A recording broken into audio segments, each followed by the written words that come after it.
हेलो दोस्तों, मैं हूं सद्दाम हुसैन और आप देख रहे हो ए मोटरसाइकिल मैकेनिक। आज मेरे पास आई है एक एफजेड एस बाइक।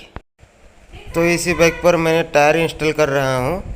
तो ट्यूबलेस टायर कैसे इंस्टॉल कर रहा हूं आप लोग देखते रहो।